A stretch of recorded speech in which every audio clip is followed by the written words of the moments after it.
नमस्कार विद्यार्थियों, मैं राजेश शर्मा कृष्णा एकेडमी के यूट्यूब चैनल पर एक बार फिर से स्वागत करता हूं आपका। पिछली कक्षा में अपन ने पढ़ा था या पिछले वीडियो में अपन ने पढ़ा था एक टॉपिक कि राजस्थान में कृषि का स्वरूप क्या है। आज अपन एक नया टॉपिक शुरू करेंगे, उसी के अगला पार्ट है राजस्थान में कृषि पद्धतियों का वर्गीकरण।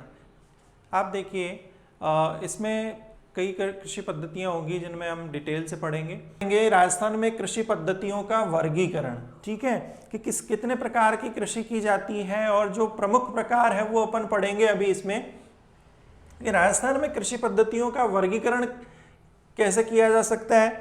ठीक है, तो ये कृषि पद्धतियां किस प्रकार की खेती होती है, फसल कैसे बोई जाती है, कैसे काटी जाती है, वो अपन फसलों को उसको अलग तरीके से पढ़ सकते हैं। यहाँ पर वर्गीकरण कर रखा है सिर्फ पद्धतियों का, ठीक है, कि बोई कैसे जाती है, भूमि का कैसे उपयोग लिया जाता है फसल बोने में। ठीक है, तो एक देखिए यहाँ पर सबसे पहले मैंने ये रखा है मिश्रित कृषि। ये सबसे गौण प्रकार है, सबसे सामान्य सा प्रकार बोल सकते हैं मिश्रित कृषि। ठीक है, ये प्रश्न देखिए दोस्तों कई बार एग्जाम में पूछा जा चुका है, जो मैंने देखे हैं कई पेपर्स, उनमें 5-6 बार तो मैंने देख रखा है कि ये प्रश्न सामान्य रूप से पूछा जाता है कि मिश्रित कृषि किसे कहा जाता है। सामान्य सा प्रश्न आता है और ये कम से कम 5-6 बार प्रश्न आ चुका है अब तक कि मिश्रित कृषि किसे कहा जाता है।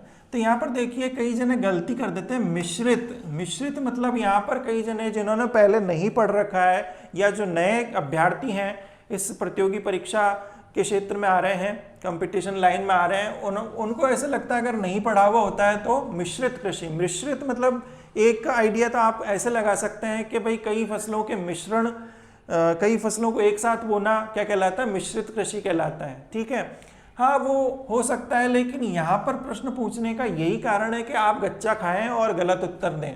ठीक है, अब इसका राइट आंसर देखिए क्या है, कृषि के साथ साथ पशुपालन। कृषि के साथ साथ उसकी सहायक क्रिया या संबद्ध क्षेत्रों में अपन ने जो पढ़ा था उसमें से एक क्या था, पशुपालन। ये कृषि के साथ साथ पशुपालन करना, पशुपालन मुख्य रूप से किन पशुओं का किया जाता है, दुधारू पशुओं का जो दूध देते हैं। ठीक है, इसके अलावा भी भेड़ है, ऊंट है जो सवारी ढोने के काम में आते हैं। ठीक है, भेड़, ऊंट, घोड़े। ठीक है, तो मुख्य रूप से कौन से पशुओं का पालन किया जाता है, दुधारू पशुओं का। अब दुधारू सिर्फ मुख्य दे रखा है मैंने, इसके अलावा भी किया जा सकता है कृषि के साथ साथ भेड़, ऊंट, ठीक है, घोड़े, इस प्रकार से कई पशु और पाल सकते हैं किसान। तो ये जो कृषि के साथ साथ जो क्रिया है कौन सी, पशुओं को पालने की, ये क्या कहलाती है, मिश्रित कृषि कहलाती है। ठीक है, अब मिश्रित कृषि क्यों की जाती है, सबसे सामान्य है, गौण प्रकार क्यों है, क्योंकि कृषि और जो पशुपालन है ये एक दूसरे पर आश्रित हैं। ठीक है, ये एक दूसरे के पूरक हैं, सहायक हैं, कुछ भी बोल सकते हैं अपन इनमें। देखिए कृषि के लिए आप देखते हैं जो पशुओं को चारा प्राप्त हो जाता है और पशुओं से आप देखते हैं, अपन यहाँ पर बात कर रहे हैं दुधारू पशुओं की, तो उनसे दूध, ठीक है, बोझा ढोने के काम में आता है।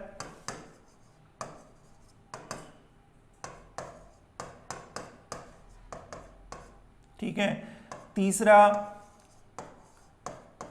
कृषि में जो बैल होते हैं वो आप देखते हैं हल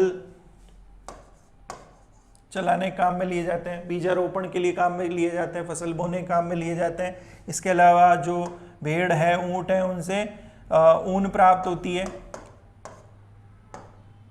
बाल, ठीक है, सवारी के काम में लिए जाते हैं। ठीक है, और आजकल तो ये कृषि जो क्षेत्र में बोने के लिए जो काम में लिए जाते हैं वो कृषि यंत्र काम में लिए जाने लगे हैं, लेकिन परंपरागत रूप से ये कृषि मिश्रित कृषि के अंतर्गत अपन ये कारण मान सकते हैं कि किस लिए पशुपालन किया जाता है। अब बदले में पशुओं से ये मिल गया, अब पशुओं को चारा मिल जाता है कृषि से।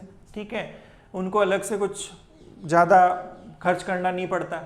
ठीक है, और दूसरा पशुओं से खाद मिल जाती है। ठीक है, रासायनिक उर्वरकों पर हमें किसानों को कम खर्च करना पड़ता है, या वैसे भी उनकी आय की कई समस्याएं हैं। ठीक है, तो उनको एक स्रोत मिल जाता है। ठीक है, खाद का, प्राकृतिक खाद का स्रोत मिल जाता है। तो इसलिए अपन क्या बोलते हैं, कृषि के साथ साथ पशुपालन कार्य करना क्या कहलाता है, मिश्रित कृषि कहलाता है। और ये कृषि और पशुपालन एक दूसरे के क्या पूरक कह सकते हैं अपन इनको।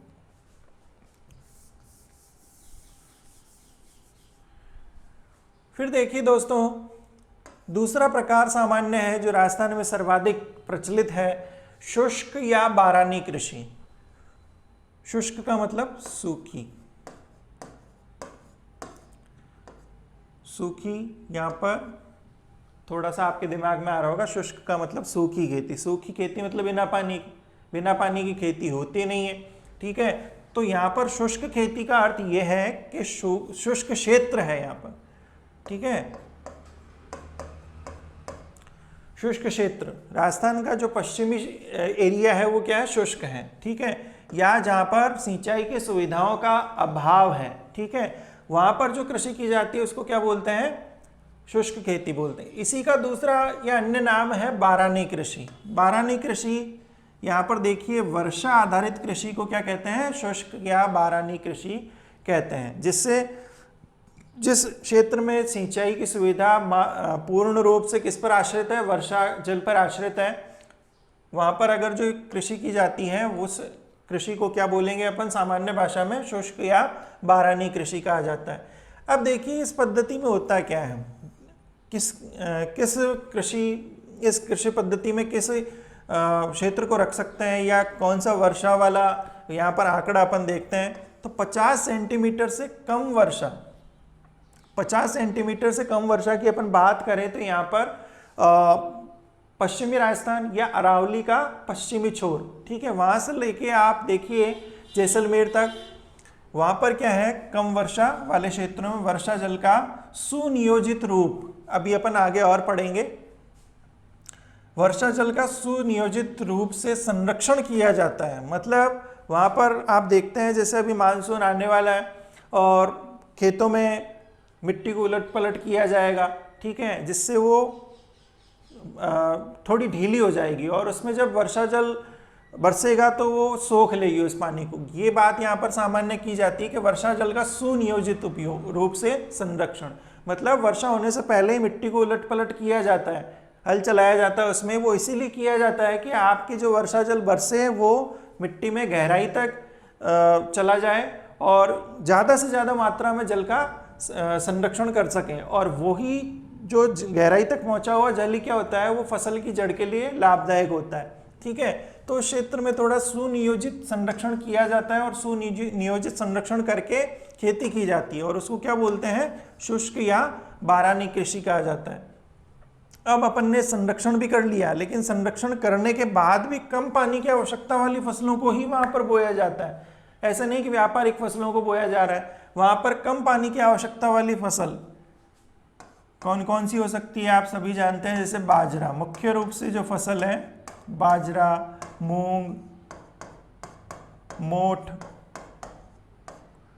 ज्वार, ग्वार, ठीक है। इस प्रकार की जो फसलें हैं जिनको कम पानी की आवश्यकता रहती है उन फसलों को बोया जाता है। किस क्षेत्र में, शुष्क या बारानी कृषि वाले क्षेत्रों में, ठीक है। अब सुनियोजित उपयोग हो गया, कम पानी की आवश्यकता वाली फसलें कौन कौन सी, वो भी हो गई, ठीक है। अब ये किया कहाँ जाता है तो मैं ये बता चुका हूँ, पश्चिमी राजस्थान में। पश्चिमी राजस्थान मतलब अरावली के पश्चिमी जिले, अरावली पर्वतमाला के जो पश्चिम में जो जिले हैं वो सारे के सारे कौन सी कृषि के लिए जाने जाते हैं, शुष्क या बारानी कृषि के लिए। हाँ, आप जहाँ पर सिंचाई की सुविधा प्राप्त है, जैसे आपके श्रीगंगानगर, हनुमानगढ़ है, वहाँ पर इस प्रकार की खेती कम की जाती है क्योंकि नहरी पानी के कारण वहाँ पर सिंचाई की सुविधाएं उन्नत अवस्था में है। अब देखिए उन दो जिलों को छोड़कर लगभग सभी जिलों में क्या है भाई, शुष्क और बारानी कृषि की जाती है।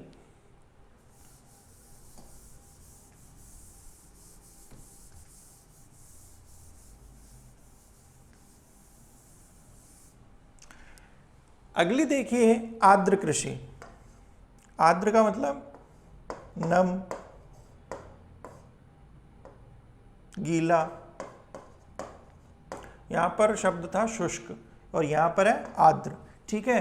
तो जो शुष्क क्षेत्र था उसमें क्या कर रहे हैं अपन, शुष्क या बारानी कृषि कर रहे हैं। और जो आर्द्र है या नम एरिया है राजस्थान का, उसमें अपन कौन सी कृषि कर रहे हैं? आर्द्र कृषि कर रहे हैं। अब आर्द्र कृषि कौन से एरिया या आर्द्र क्षेत्र कौन से राजस्थान के, जहां पर 100 सेंटीमीटर से ज्यादा वार्षिक वर्षा का औसत रहता है। ठीक है, तो यहाँ पर दे रखा है, देखिए 100 सेंटीमीटर औसत वार्षिक वर्षा वाले क्षेत्रों में उपजाऊ काप मतलब जो नदियों द्वारा बहाकर लाई गई मिट्टी है, ठीक है, और काली मिट्टी जो पठारी क्षेत्र है राजस्थान का, दक्षिण पूर्वी पठार है, हाड़ौती का पठार है, आप मालवा का पठार बोल सकते हैं। ठीक है, वहां पर उपजाऊ काप नदियों द्वारा बहाकर लाई गई मिट्टी और काली मिट्टी में जो उन्नत और व्यापारिक, ठीक है, उन्नत और व्यापारिक फसलें कौन सी है? जैसे गन्ना हो गया आपके, सोयाबीन हो गया, कपास हो गया।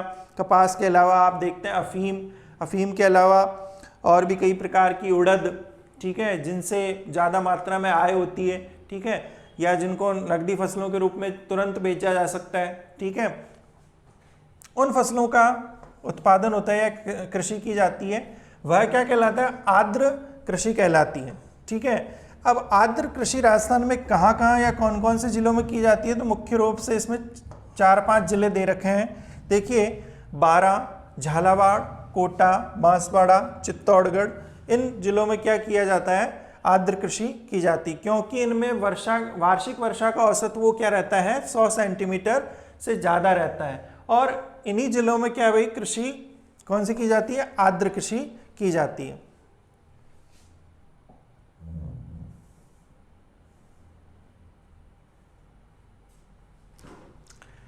फिर देखिए, हाँ, ये प्रश्न यहाँ पर आपको जानना बिल्कुल आवश्यक है कि राजस्थान के कौन से जिलों में है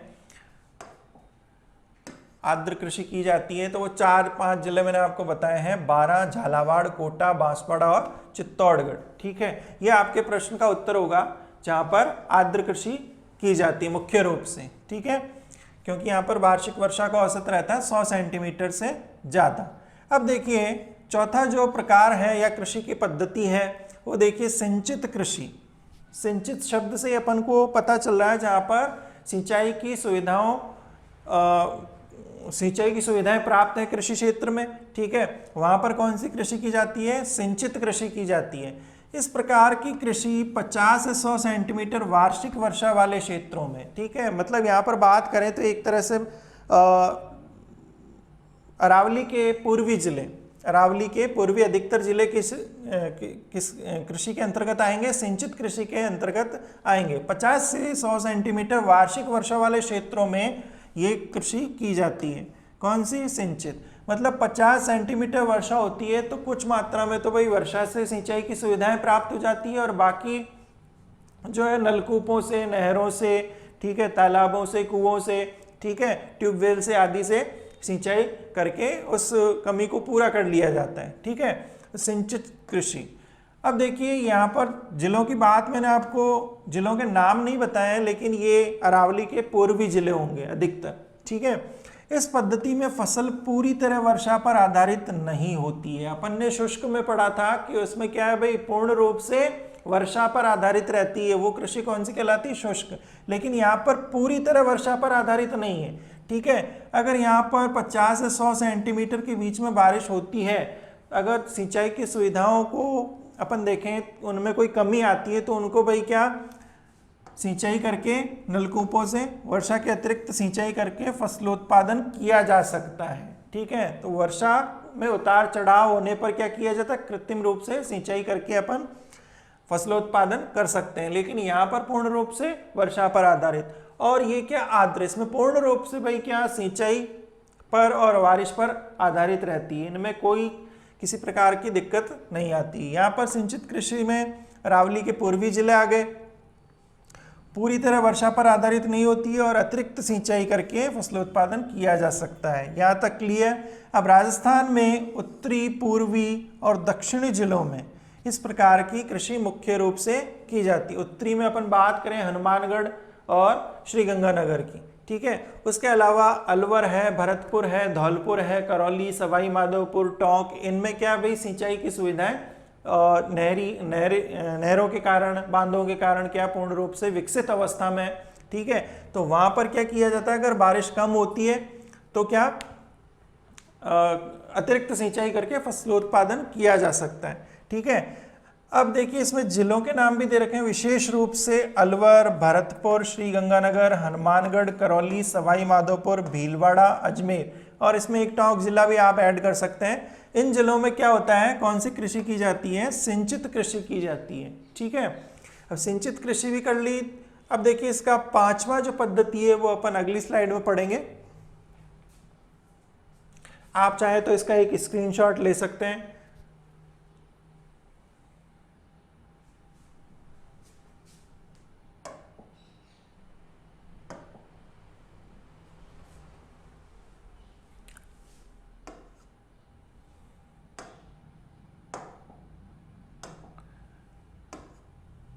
अगला जो प्रकार या पद्धति बोल सकते हैं अपन कृषि की, उसमें झूमिंग कृषि।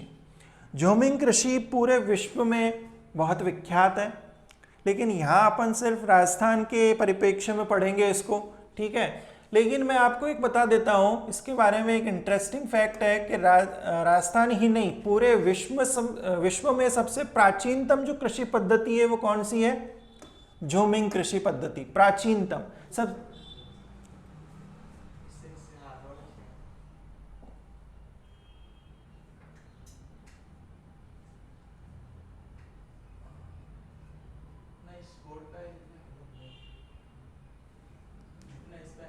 अच्छा,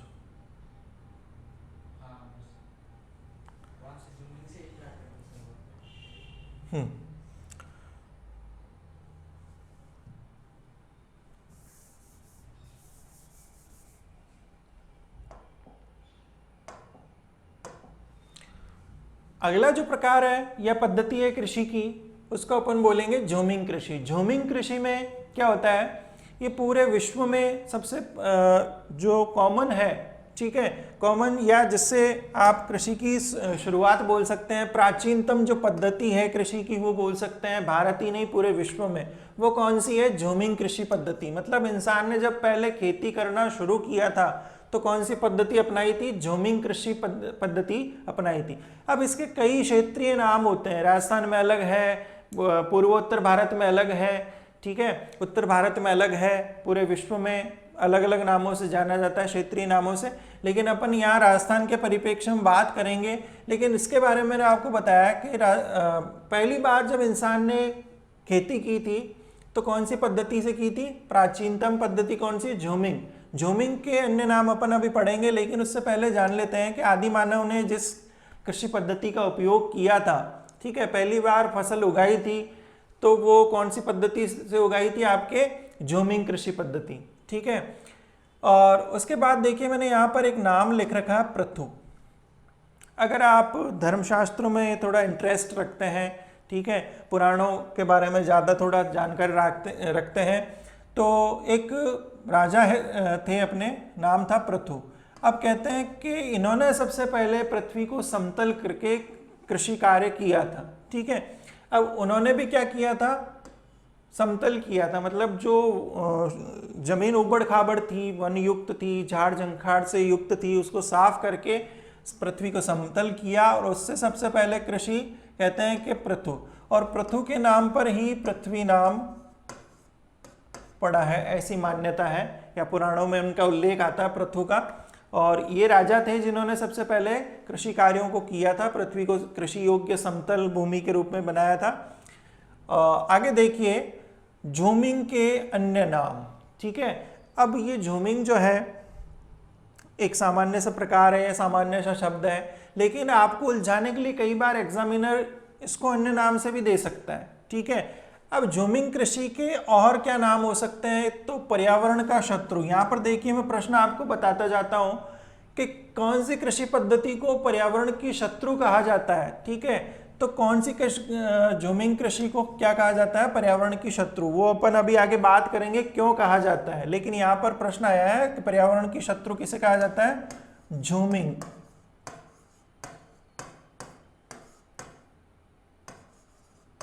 झूमिंग कृषि पद्धति को पर्यावरण की शत्रु कहा जाता है। ठीक है, दूसरा इसका नाम है आदिवासियों की कृषि। मतलब प्राचीन काल में कृषि पद्धति अपन ने ले रखी है, प्राचीनतम कृषि पद्धति ज़ूमिंग, ठीक है।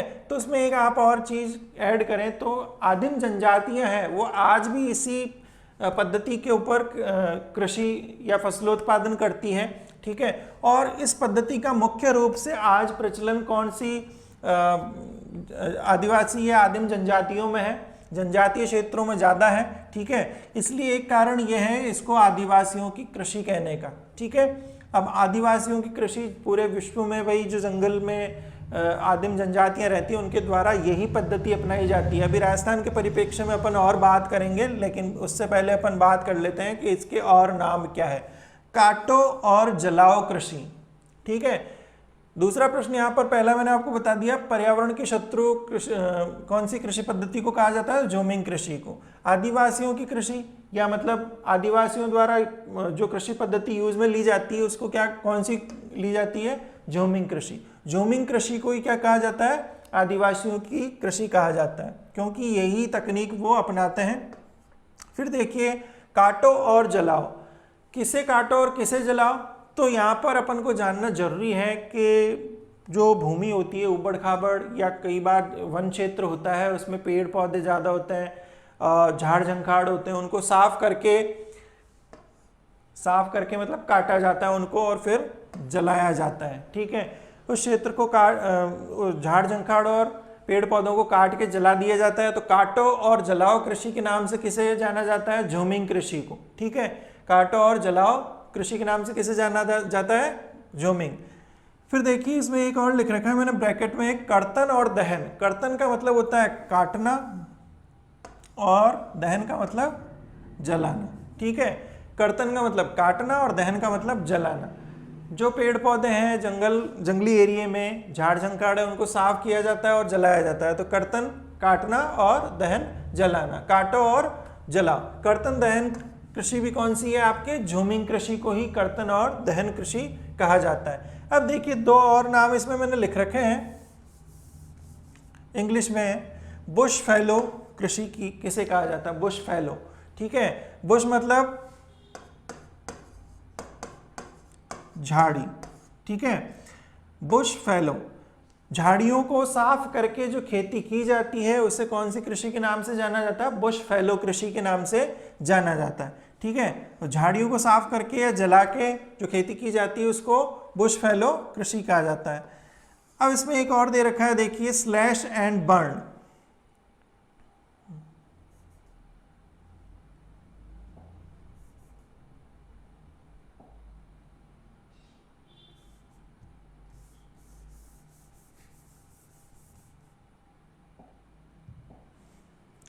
स्लैश एंड बर्न, स्लैश काटो, बर्न जलाओ, इसी का हिंदी अर्थ है ये। स्लैश एंड बर्न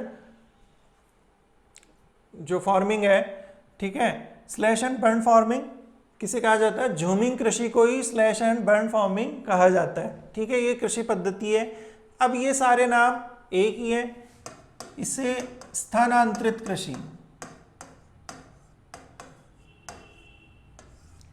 ये एक कॉमन नाम है, इसका सामान्य नाम है, स्थानांतरित कृषि भी कहा जाता है, ठीक है।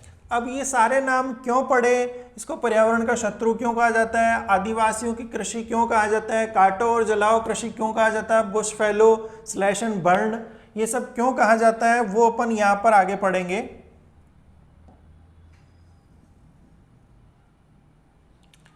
पहले इसकी परिभाषा अपन पढ़ लेते हैं कि भाई ज़ूमिंग कृषि की सामान्य जो परिभाषा है या किन शब्दों में इसको थोड़ा सा डिस्क्राइब कर सकते हैं, डिफाइन कर सकते हैं अपन। जनजातीय क्षेत्रों में, जनजातीय क्षेत्र आप देखते हैं जंगली एरिया वो समतल भूमि पर भी हो सकता है, पहाड़ों पर भी हो सकता है। जनजातीय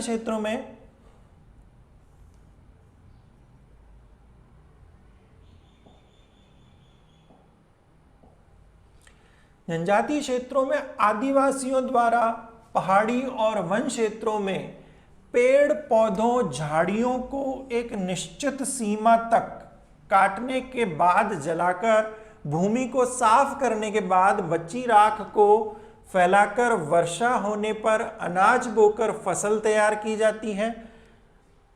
अब देखिए इसमें थोड़ा सा समझ लेते हैं जनजातीय क्षेत्रों में। जनजातीय क्षेत्र अपन राजस्थान के परिप्रेक्ष्य में अपन बात करें तो आपके दक्षिणी जिले, अरावली के दक्षिणी जिले, राजस्थान के दक्षिणी जिले, उदयपुर हो गया, डूंगरपुर हो गया, बांसवाड़ा हो गया, मुख्य रूप से सिरोही हो गया, ये 4 जिले मुख्य रूप से। ठीक है।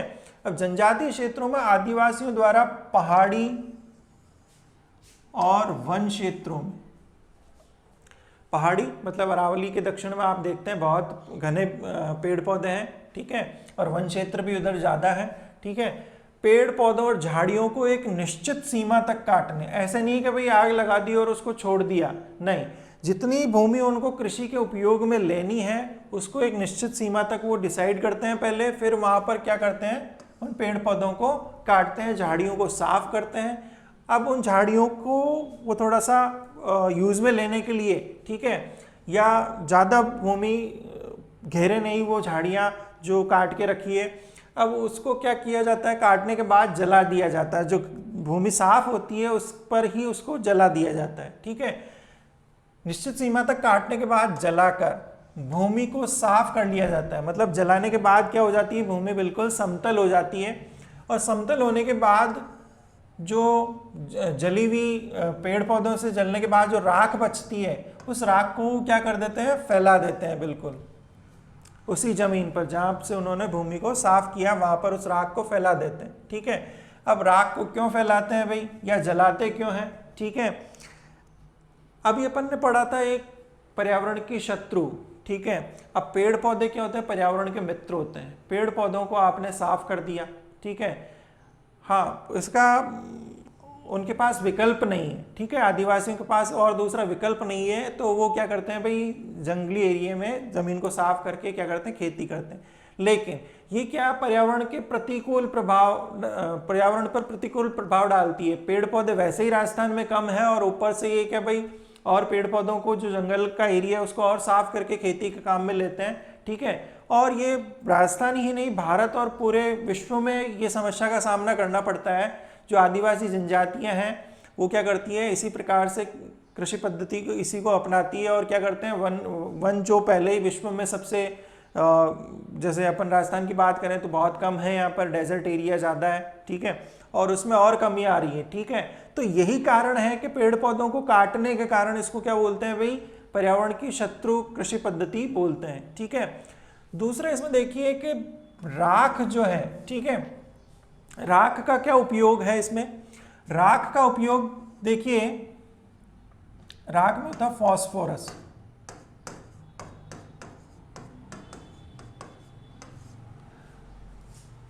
क्षारीय होती है। ठीक है। अब कोई लवणीय भूमि है, उसमें राख क्या करती है, क्षारीयता को बढ़ावा देती है। ठीक है। अब राख में भी कई पोषक तत्व होते हैं, फास्फोरस के अलावा भी कई पोषक तत्व होते हैं जो फसलों के लिए क्या होते हैं, उपयोगी होते हैं, उनके पोषक तत्वों की कमी को पूरा करते हैं फसलों में। तो राख को वहां से हटाते नहीं है, उसी जमीन पर क्या कह देते हैं, फैला देते हैं। ठीक है। अब फैलाने के बाद क्या होती है, वर्षा का जो समय होता है, जैसे अभी मानसून आएगा तो इस वक्त वो क्या करेंगे, फसल को बो देंगे। फसल कौन सी बोएंगे, तो उसमें देखिए मुख्य रूप से अनाज बोया जाता है। ठीक है। वर्षा होने पर अनाज बोया जाता है। अब देखिए अनाज शब्द, अनाज भी कई प्रकार के, आपके बाजरा भी हो सकता है, गेहूं भी हो सकता है। ठीक है। लेकिन अपन राजस्थान के परिप्रेक्ष्य में अपन विशेष रूप से बात करें तो यहाँ पर क्या बोया जाता है, मक्का बोया जाता है। ठीक है। राजस्थान में जो झूमिंग कृषि की जाती है उसमें जो ये फसल जो कौन सी बोई जाती है, गेहूं नहीं बोया जाता है, बाजरा नहीं बोया जाता है, विशेष रूप से किस काम में लेते हैं, मक्का। ठीक है। मक्का बोया जाता है। ठीक है। आदिवासियों की प्रमुख फसल आपको पूछे तो आंसर क्या होगा, आदिवासी क्षेत्रों में बोई जाने वाली प्रमुख फसल मक्का। ठीक है। अब अनाज में कौन सा नाम लिया अपन ने, मक्का बोकर फसल तैयार की जाती है। ठीक है। अब वर्षा आधारित कृषि है, ये भी देख लीजिए। ठीक है। वर्षा होने पर क्या किया जाता है, इसमें अनाज बोया जाता है, और वर्षा के जल से ही सिंचाई की सुविधाएं प्राप्त होती है। ठीक है। अब आप देखिए इसमें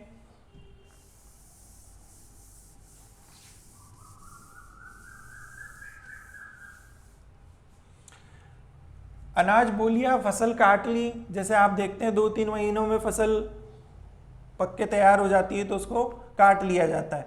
ठीक है। लेकिन ये एक बार नहीं बोया जाता है, कुछ वर्षों तक, कुछ वर्ष अपन बात कर सकते हैं 3 वर्ष 5 वर्ष, ठीक है, भूमि के उपजाऊपन के ऊपर डिपेंड करता है कितने वर्ष तक वहां पर खेती करेंगे। कुछ वर्षों तक खेती करने पर मतलब जो साफ किया वो एरिया था उस पर कुछ वर्ष तक, 3 वर्ष भी हो सकते हैं, 5 वर्ष भी हो सकते हैं, 7 वर्ष भी हो सकते हैं, ऐसे, ठीक है, के पश्चात उस क्षेत्र की उर्वरता, उर्वरता मतलब उपजाऊपन, ठीक है, उपजाऊपन कम होने पर उस स्थान को छोड़कर किसी अन्य स्थान पर यही प्रक्रिया वापस दोहराई जाती है। मतलब उस एरिया को छोड़ दिया जाता है, किसी और वन क्षेत्र में जाया जाता है और वहां पर झाड़ झंखाड़ या पेड़ पौधों को साफ किया जाता है, जलाया जाता है, ठीक है, और उसकी राख को वापस फैलाया जाता है और उस पर वर्षा होने पर वापस अनाज बो दिया जाता है। मतलब ये पूरी की पूरी प्रक्रिया वापस दोहराई जाती है, लेकिन उस भूमि पर नहीं, किसी और भूमि पर, ठीक है, किसी अन्य स्थान पर यही प्रक्रिया दोहराई जाती है। इसलिए अपन ने इसको क्या बोला था, स्थानांतरित कृषि।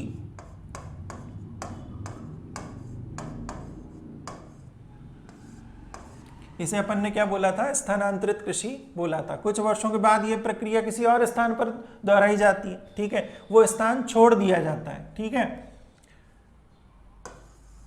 छोड़कर किसी अन्य स्थान पर जाया जाता है, इसलिए क्या बोला अपन ने, स्थानांतरित कृषि बोला इसको।